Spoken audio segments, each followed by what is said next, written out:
the boy with big dreams. The village of Korah sat between rolling green hills and winding rivers, a place where the earth was generous and the people knew nothing but honest work. Farmers rose before the sun, traders battered in the market square, and the blacksmith's hammer rang out like a steady heartbeat. Life was simple, predictable. And yet Abayoy, the younger son of a poor farmer, wanted more than what the land could offer. From childhood, he had watched men from the cities ride through Korah, their robes rich with golden embroidery, their hands heavy with rings. They did not plow the fields or sweat under the midday sun, yet they wore their wealth like kings. Abayoy wanted that life, the life where money obeyed a man's will, where gold was earned with words, not with calloused hands. His father, Baba Adewale, was a stern but loving man, who had always believed that hard work was the only true path to prosperity. A man who eats from the sweat of his brow, he would say, sleeps with peace in his heart. But Abayoy had no patience for slow riches.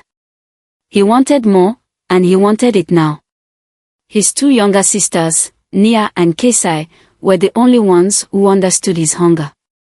Nia, the youngest, was playful and clever, always teasing Abayoy about his daydreams. Kesai, the middle child, was kind and soft-spoken, forever trying to keep peace between Abayoy and their father. They loved him even when his dreams seemed too big for their small home. One day, fate brought a stranger to Korah, a wealthy merchant named Obodil, whose name was whispered in or wherever he passed. He arrived in the village with 6 camels loaded with silks, spices, and treasures no villager had ever seen before. His presence was like a storm that turned heads and stirred whispers. Abayoy watched him closely, fascinated by the way the man spoke, the way villagers bowed their heads when he passed. Obodil did not work the land, yet he commanded power. That night, as the village gathered for a feast in the stranger's honor, Abayoy boldly approached him. "Great merchant," he said, bowing slightly, "I have long admired men like you. How does one rise to such fortune?" Obodil smiled, his gold teeth glinting under the firelight. "A man becomes wealthy," he said, "when he understands the value of opportunity. The question is, young one, do you?" Abayoy leaned forward eagerly. "I see hunger in your eyes," Obodil chuckled. "Tell me, boy, are you willing to make bold choices for wealth?" Abayoy nodded without hesitation. "I will do anything," he declared. Obodil's expression darkened slightly, though his smile remained. He placed a heavy hand on Abayoy's shoulder. "There is a need in the city for young women who are strong and obedient," he said smoothly. "They are given respectable jobs, maidservants, tailors, cooks in the homes of nobles. The pay is very high. But such girls are rare in the city, and I have been searching for someone wise enough to bring them to me. For every girl you bring, I will pay you in gold coins, more than you have ever seen in your life." Abayoy's heart pounded.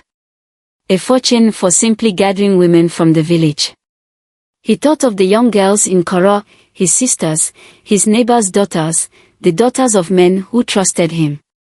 Obodil studied his silence, then smiled.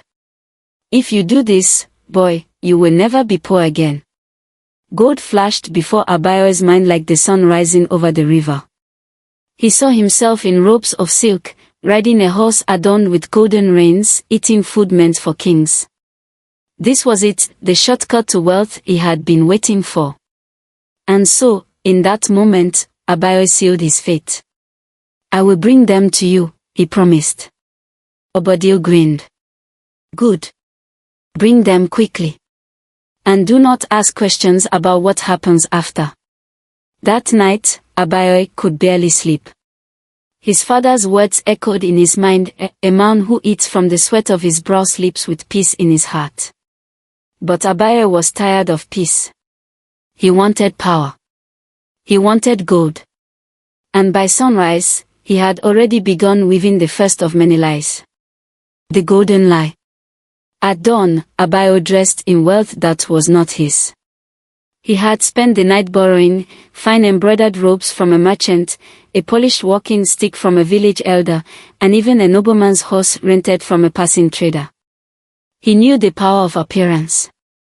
If he looked like a man of success, the villagers would believe him. As the sun rose, he rode into the center of Kora with the arrogance of a man who had conquered the world. His robe shimmered in the morning light, and his horse's hoofs kicked up clouds of dust as he made his entrance. Villagers turned their heads. Women whispered. Children chased after him, laughing and pointing at the strange new version of Abayoy. He dismounted slowly, exhaling as though he carried the weight of immense responsibility. Then, he smiled. "My people," he called out, his voice filled with grandeur and importance. "I have returned not as the son of a farmer, but as a man of means, a man of wealth, a man of knowledge." The crowd gathered, wide-eyed, hungry for his words. "The city has blessed me," he continued, spreading his arms dramatically. "I now stand at the head of a great business, a powerful trade empire where the nobles themselves bow before my wisdom. I have learned the ways of gold, and I have returned to share my fortune with you all." A murmur rippled through the crowd. His father stood in the back, arms crossed, watching with a mixture of suspicion and unease. His sisters, Nia and Kesai, peeked from behind their mother, their eyes filled with curiosity and pride. "My fortune is too great to keep for myself," Abayoy continued, lowering his voice as if revealing a sacred secret. "The great lords of the city seek intelligent, hardworking women for positions of honor, not as mere servants, but as managers, tailors, and scholars in the noble houses." Gasps of amazement spread through the crowd. "The pay is immense, the rewards even greater." Abayoy stepped forward. "And because I am a son of Kora, I have chosen to offer this opportunity only to our daughters. I will personally guide them to the city, where they will be trained for greatness." His father's frown deepened, but the other villagers were spellbound. One man, Baba Onai, stepped forward. "You mean to say," he asked hesitantly, "that our daughters will live among nobles, earning real coin, and bring honor to our families?" Abayoy nodded solemnly, placing a comforting hand on the man's shoulder. "They will return with gold and wisdom," he said, his voice smooth like flowing honey. "Their children will be born into wealth, and our village will rise." Mothers clasped their hands to their chests, eyes gleaming with the promise of prosperity. Fathers whispered to each other, considering the prestige that came with having daughters in the city. Then, his mother stepped forward. She was a woman of few words, but her presence commanded respect. "And what of your sisters, Abayoy?" she asked. "Will they go too?" A brief flicker of hesitation passed over his face. But he quickly recovered. "Nia and Kesai will be among the first," he said confidently, turning toward them with a warm smile. "Who would I trust more than my own blood to prove this opportunity is true?" His sisters beamed. Their mother hesitated, glancing toward her husband. His father's expression remained like stone, but he said nothing. And so, one by one, the daughters of Kora stepped forward, their eyes filled with hope and dreams of golden futures. By the time the sun had fully risen, Abayoy had gathered 8 girls, including his own sisters, and prepared to take them to the city. As he turned to leave, his father finally spoke. "Abayoy," he said, his voice heavy like unturned earth, "wealth that comes too easily will demand payments in ways you cannot foresee." But Abayoy only smiled. For his heart was filled with gold. And he no longer feared the price. The shadows behind the gates. The road to the city was long, stretching over hills and through forest where the trees whispered in the wind. Abayoy led the group with his head high, chest swollen with pride, unaware that each step carried them deeper into darkness. The girls, his sisters Nia and Kesai, along with 6 others, walked behind him, chattering excitedly about the future. "Imagine walking in the palace of nobles," said Zubaida, the daughter of a fisherman, her eyes glowing with excitement. We will send our parents riches. Aminata added, adjusting the basket on her head. Maybe even marry men of high status, one of the younger girls giggled, hiding her face shyly. Abayo smiled at their excitement, but in truth, he barely listened. His mind was consumed by a single thought, the bag of gold coins Obadiah had promised him for each girl. As the great walls of the city appeared on the horizon, his hands itched with anticipation. The city of gold and shadows. Upon arriving, the vastness of the city swallowed them whole. Towers of stone stretched to the sky, the streets buzzing with merchants, musicians, and beggars. The girls clutched their belongings, staring in wide-eyed wonder at the grand palaces, the horse-drawn carriages, the silk-draped noblewomen. But as they walked deeper, the golden city began to change. The streets narrowed. The walls grew closer. The laughter of the wealthy faded, replaced by shadows lurking in alleyways. The air smelled of unwashed bodies, of desperation, of a city that hid its filth beneath fine robes. Nia, the youngest, noticed first. She tugged on Abayo's sleeve. "Brother," she whispered, "something is not right." But Abayo ignored her. His eyes were locked on the massive iron gates ahead, where Obadiah's estate loomed like a sleeping beast. The merchant's lair. The gates creaked open, revealing a mansion of immense size. White marble walls gleamed in the sun, statues of faceless women lined the entrance, their stone hands raised as if in silent warning. Obadiah stood waiting, his silk robes flowing around him, his gold teeth glinting in the afternoon light. "Oh, Abayo," he said, spreading his arms. "You have done well." The girls stared at the grand estate, their fear overshadowed by awe. "Where will we walk?" Kesai asked, clutching Nia's hand. Obadiah's smile widened.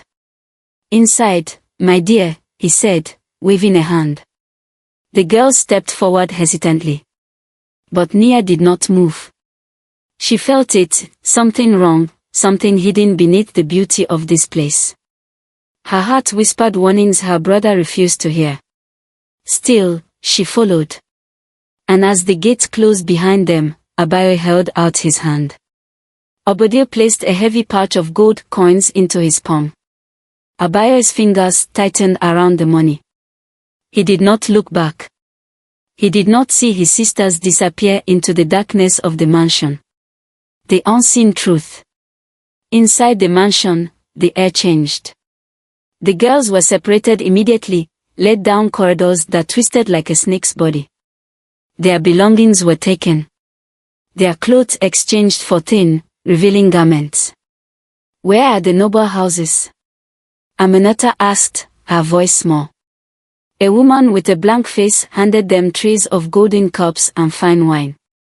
"You will serve here," she said, her voice hollow. "For important men." Nia's stomach turned to ice. "We were promised jobs," Kesai said. The woman did not respond. Instead, she pointed down a hallway, where the sound of laughter and clinking gold echoed from behind heavy doors. That was when they understood. There were no noble houses. There were no fine positions. They had been sold like cattle, their lives now belonging to men who saw them as property. And Abayo had been their seller. The blind fool. Meanwhile, Abayo sat in a tavern, his new wealth weighing his pockets, his mind drunk on success. He ordered the finest meats, the richest wines, laughing with the city merchants, boasting of his business. He did not wonder where his sisters were.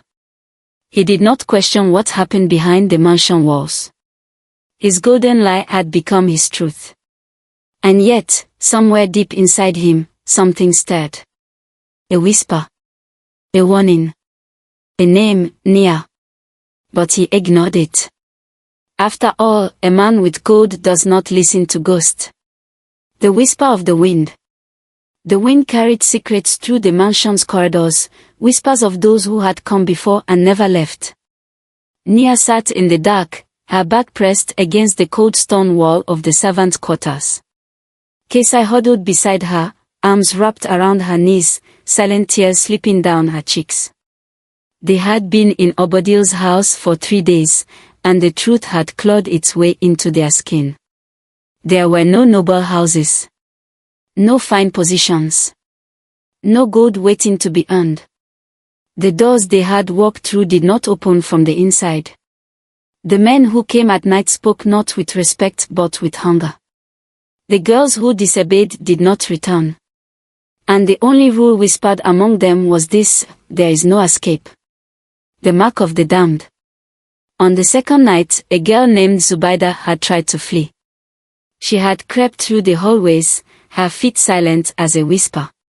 She had reached the outer garden. She had even touched the iron gates, fingers trembling on the metal. Then came the guards, their eyes empty, their hands brutal. She did not scream as they dragged her back. She did not cry when they pressed a burning iron against her wrist, marking her as a traitor. She only whispered to the wind, her voice like dust, "He lied. He lied. He lied." By morning, she was gone. No one spoke her name again. But Nia did not forget. And that night, she made a choice. The wind knows the way. Kesai. Her sister stirred. "We have to leave." Kesai's eyes darted around the room, fear clawing at her ribs. "Nia, no one leaves." "But we are not like them," Nia whispered, her voice a blade.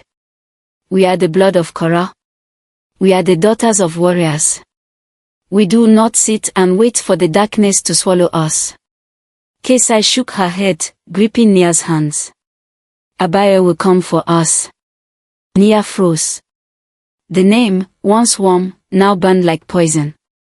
She thought of his face, his voice promising gold and safety, the pride in his eyes as he handed them over like livestock. "Abaya is the reason we are here." Kesai flinched, but she did not argue. For deep down, she knew it was true. And so, when the moon climbed high and the guards began to drink their fill of stolen wine, Nia made her move. The price of silence. Nia had watched the guards for 3 days, memorizing their movements. She knew that just before dawn, the outer kitchen was left unguarded, the fire pit still smoldering, the back door cracked open to let out the smoke. She slipped through the shadows, her heart a drumbeat in her chest. 1 step. 2. Then, a whisper in the darkness. "Going somewhere." A woman's voice. Low. Amused. Knowing. Nia spun around, fist clenched. A tall, elegant woman leaned against the wooden pillar. Her skin was dark as night, her eyes sharp as the edge of a knife.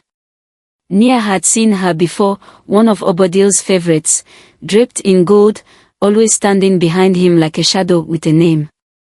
"I know why you run," the woman said, her voice like silk laced with venom. "But tell me, girl, do you know the price of escape?" Nia's breath caught in her throat. "You will never outrun him," the woman continued, stepping forward. "He owns the guards. He owns the streets. He owns you." Nia felt her blood turn to fire. "No one owns me." The woman smiled, slow and knowing. "Good," she said. "Then run fast." And with that, she turned away. Nia did not hesitate. She bolted through the kitchen, past the dying embers of the fire, through the open door, and into the night. A city of hungry eyes.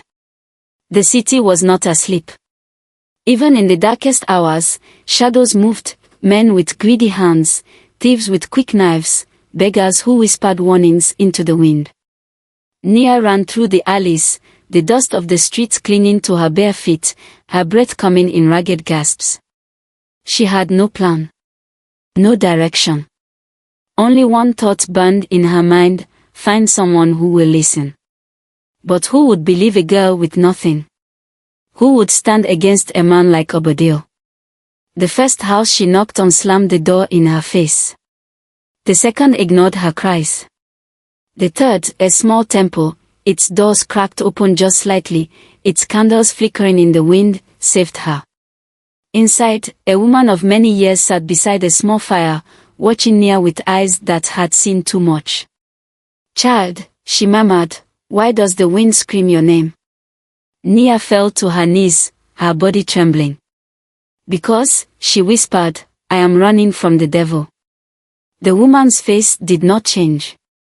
She simply placed a warm cloth over Nia's shaking hands and said, "Then let us see if the gods are listening." The snake in the garden.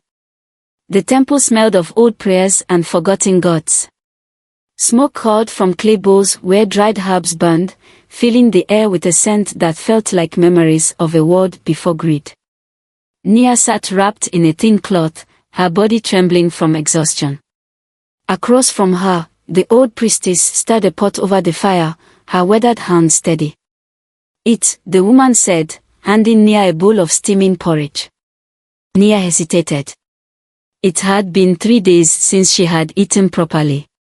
But food felt secondary to the weight of the truth pressing against her ribs. Still, she lifted the spoon to her lips. The first taste hit her like a storm. Warm. Safe. Something she thought she might never feel again. The priestess watched her in silence. After a few bites, Nia lowered the bowl and whispered, "I need help." The old woman sighed, her eyes deep as an untouched well. "Help is a heavy word, child. Tell me what you run from." Nia's hands clenched in her lap. So she told her. Everything. Obodil. The mansion. The girls who had vanished. The mark burned into Zubaida's wrist. Her brother's betrayal. The old woman did not interrupt. She only listened, her expression unreadable. When Nia finally finished, her voice hoarse from the weight of her own words, the priestess exhaled slowly. "You are lucky, child." Nia frowned. "Lucky?" The woman nodded, gazing into the fire as though reading something in the flames. "You ran before the garden swallowed you whole." A cold shiver crawled down Nia's spine. "The serpent is coiled around this city," the priestess continued, her voice like wind through dry leaves. "It slithers through the streets, hidden beneath silk and gold. And men like Obodil? They are but its fangs." Nia swallowed. "Then, what do I do?" The old woman turned to her, and for the first time, Nia saw it, the quiet rage burning behind her eyes. "We do not fight the serpent in the open," she murmured. "We cut off its head from the shadows." Nia leaned forward, her heart beat a drum against her ribs. "Then tell me how." The blind king and the poisoned crown. While Nia prepared for war, Abayo feasted on his throne of lies. Gold clinked in his hands as he sat in a lavish tavern, surrounded by men who laughed at his stories and envied his wealth. They called him Abayo the Merchant, a name that hid the truth of what he had become. He had not seen his sisters in weeks. Had not asked. Had not cared. Obodil's money flowed into his hands like a river, and with it, he drowned himself in wine, women, and silk. "Drink, my friend," one of the merchants roared, slapping Abayo's back. "The city has been kind to you." Abayo grinned, lifting his cup. "Yes," he chuckled, "kind indeed." But beneath his laughter, something festered. A whisper. A name. Nia. Why hadn't she sent word? Why did her face still haunt him when he closed his eyes? Why did his own shadow feel heavier these days? He shook it off. Guilt was the burden of men who lacked riches. And Abayo had no time for burdens. The serpent stares. 2 nights later, a knock shattered the silence of the merchant's district. It was not the knock of a beggar. It was not the knock of a friend. It was the knock of the gods come to collect a debt. Obodil sat in his grand home, enjoying the taste of roasted lamb, when his head guard entered the dining hall, his face tight with worry. "There is a girl at the city gates," the guard said. She has been speaking to the watchman. Obadiah's knife paused mid-cut. A girl. The guard nodded. She speaks of you, my lord. Obadiah set his cup down slowly, his fingers tightening. And the watchman. What do they say? The guard hesitated. They listen. A storm passed through Obadiah's face. The city guards were not men of honor, they were men of coin. They could be paid to look the other way, but only if the whispers did not grow too loud. And now, a girl had come to stir the wind. Obadiah rose from his seat, his golden rings catching the candlelight like fangs. Find her, he murmured. His voice was soft. Deadly. And cut out her tongue before the gods hear her name. The house of thieves. Nia was already 3 steps ahead. The priestess had warned her, Obadiah would come for her. So she had done what no one expected. She walked straight into the house of the city watchman and told them a story so dark even their hardened hearts paused to listen. At first, they mocked her. A girl. Alone. Speaking of a merchant too powerful to touch. But Nia had come prepared. She revealed a name. A name spoken in fear among the city's criminals. A name that could shatter empires if spoken too loudly. She whispered Obadiah's secrets. The nobles he bribed. The guards he bought. The daughters of Korah who had vanished behind his walls. And then, the final piece. The one thing even a city of corruption could not ignore. The palace of the High Lord, she said, her voice sharp as a knife. Obadiah has stolen daughters even from noble families. The watchman froze. For if the rich and powerful learned that their own blood had been stolen, even the most corrupt men would want Obadiah's head. The leader of the watchman leaned forward, his eyes filled with something dark. You are either very foolish, he murmured, or very brave. Nia lifted her chin. I am neither. She placed Zubaida's burned wristband on the table, the mark of the condemned. I am the storm that will wash this city clean. Silence.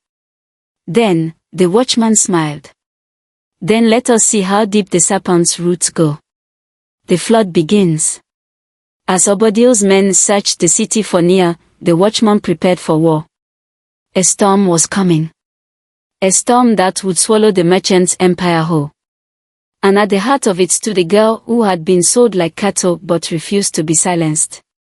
A girl who had once believed in her brother, but now only believed in justice. The betrayer uncovered. The night before the flood, Obadiah stood in his chamber, unaware that his empire was already cracking beneath his feet. He had always thought himself untouchable. A man woven into the very bones of the city, feared and respected in equal measure. But fear is a fragile throne. And whispers travel faster than gold. The ghost in the streets.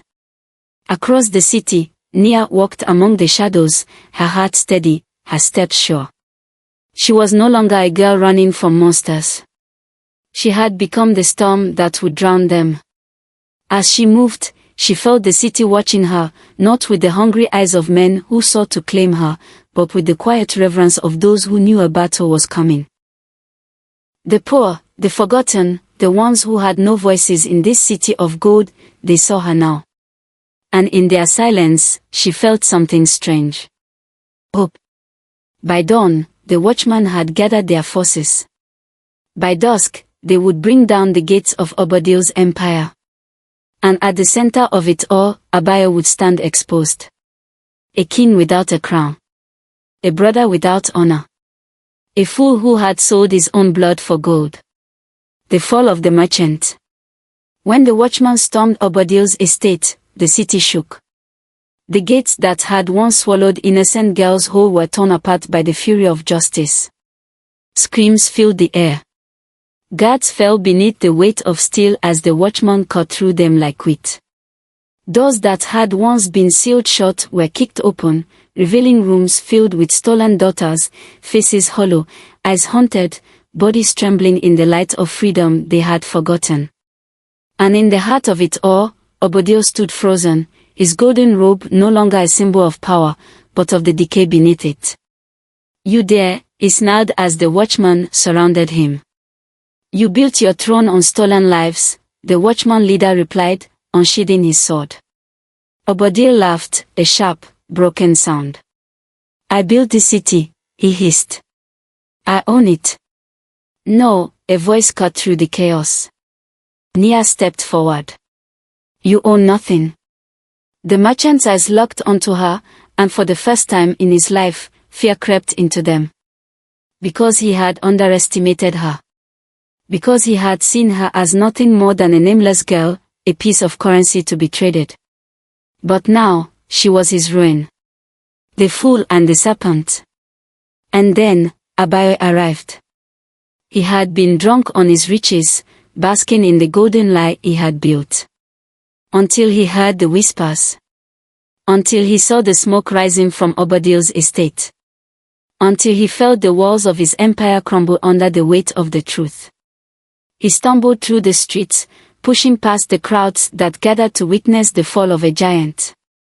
And when he saw Nia standing before the merchant he had once served, something inside him shattered. She turned slowly, her eyes like burning embers. "Brother." The word was not a name. It was a curse.